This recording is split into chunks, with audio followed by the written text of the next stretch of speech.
Praise the lord. బాగున్నారా? ఉదయకాలం దేవుని యొక్క వాక్యాన్ని చదివినారా? ప్రార్థన చేసుకుని ఉన్నారా?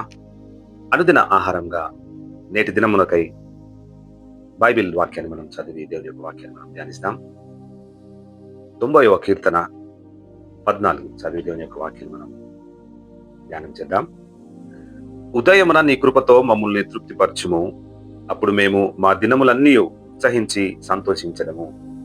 దావీదు కీర్తనకారుడు ఏ విధంగా ఉదయకాలము నీ కృపతో మమ్మల్ని తృప్తిపరిచినావని సాక్ష్యం ఇచ్చిన్నారు కదా. మరి నీ జీవితంలో ఈ ఉదయకాలం ఆయన ఎంతగానో నిన్ను మనందరినీ సంరక్షించి కాపాడిన దేవుడు.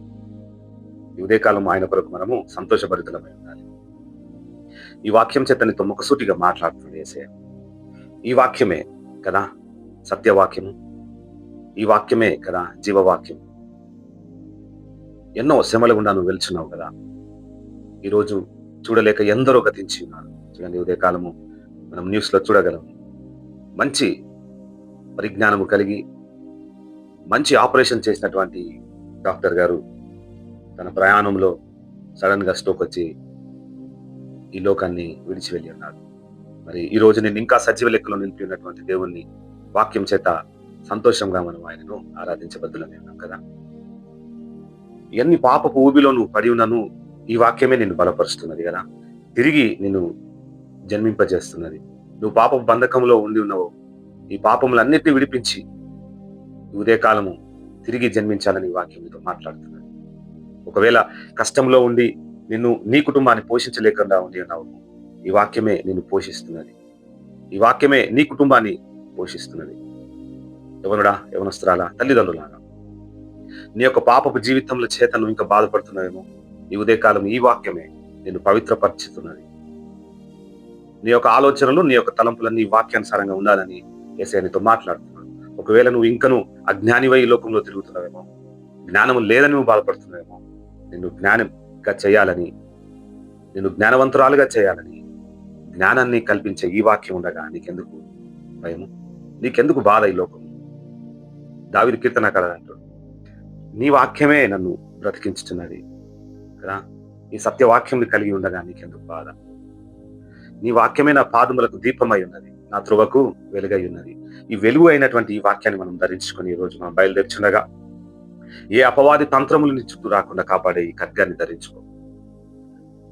నువ్వు అడుగు వాటికంటే ఊహించుకున్న వాటికంటే గొప్ప మేళ్ల చేత తృప్తిపరిచే దేవుడు ఉండగా ఈరోజు నువ్వు చేస్తున్నటువంటి పనులలో, నువ్వు రాస్తున్నటువంటి ఎగ్జామ్స్ లో, నువ్వు చదువుతున్నటువంటి సబ్జెక్ట్స్ లో మంచి జ్ఞానాన్ని ఇచ్చి, నిన్ను మంచి తెలివినిచ్చి, మంచి బలమునిచ్చి నేను కాపాడటకు ఈ వాక్యం నీకు తోడే ఉంది కదా. చూడండి, ఎన్నో మనం బైబిల్లో చూడగలం. ప్రతి మనిషికి ఒక ఎక్స్పైరీ డేట్ వస్తున్నది కదా. నువ్వు బీపీ చేత, షుగర్ చేత, థైరాయిడ్, మైగ్రేన్ల చేత నువ్వు బాధపడుతున్నావు. ఎన్నో టెస్టులు డాక్టర్లు నీకు ఇచ్చి ఉన్నారేమో. బ్లడ్ ప్రొఫైల్ కొరకు వెళ్ళి ఉన్నావు, కిడ్నీ ఫెయిలియర్ కొరకు వెళ్ళినావు, డయాగ్నోస్ కొరకు వెళ్తున్నావు, హార్ట్ డిజీజెస్ కొరకు వెళ్తున్నావేమో. నువ్వు వేసుకుంటున్నటువంటి టాబ్లెట్స్ లకు ఎక్స్పైరీ డేట్ ఉన్నదేమో కానీ,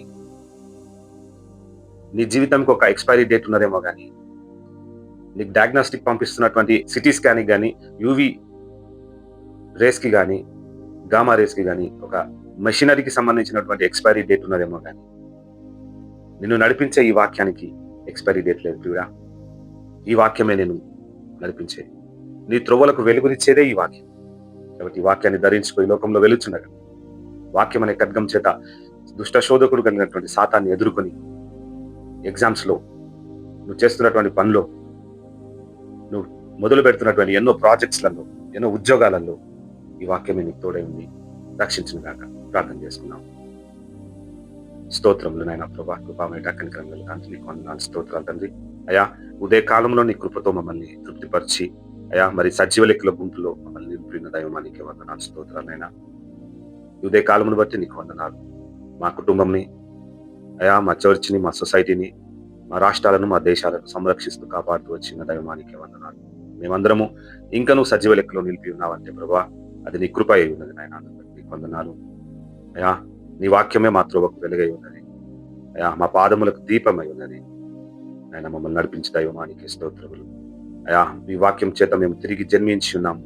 మా పాపపు జీవితముని ఒప్పుకొని పవిత్రపరిచిన ఈ వాక్యం బట్టి నీకు వందనాలు, స్తోత్రాలైనా.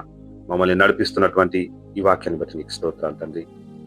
జ్ఞానాన్ని ఇస్తూ ఈ లోకంలో మమ్మల్ని నడిపిస్తుండగా ఈరోజు నాయన ప్రభా ఎన్నో పనుల చేత మొదలు పెడుతున్నటువంటి బిడ్డలను బట్టి, నాయన ఎగ్జామ్స్ రాస్తున్న బిడ్డలను బట్టి, నాయన ఎందరో నాయన ప్రభా కొత్త కొత్త ప్రాజెక్ట్స్ కొరకు, కొత్త ఉద్యోగాల కొరకు నాయన ప్రభా వారు ప్రయత్నిస్తుండగా ఇటు ప్రయత్నంలో వారికి తోడై ఉండమని వేడుకొచ్చున్నాం.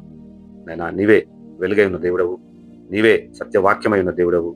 నాయన నీలో ప్రభా బలపరిచి ఆయన వెలుచున్న ప్రతి బిడ్డను అంచెలంచెలుగా దీవించి వారికి కావలసినటువంటి మంచి ఈవులను దయచేయమని వేడుకొచ్చున్నాం. నేను అవునయ్యా, ఎందరో ప్రభా మరి ఆయా విధమైనటువంటి రోగముల చేత బాధపడుచుండగా ఆయన sugar, BP, thyroid, heart problems, kidney ప్రాబ్లంలు, ఆయన ప్రభా లివర్ ప్రాబ్లంలు, ఆయన లంగ్స్ ప్రాబ్లంలు, అయా ఉన్నటువంటి ఆయన అవయవాల ప్రాబ్లంల చేత ఆయన ఎందరో బాధపడుచుండగా ఆయన హాస్పిటల్లో, ఇంట్లో మంచాల మీద నైనా అయా నిన్ను గోజాడుచుండగా ప్రభా వారి యొక్క ప్రార్థన విజ్ఞాపనను ఆలకించమని వేడుకొంచున్నాం తండ్రి.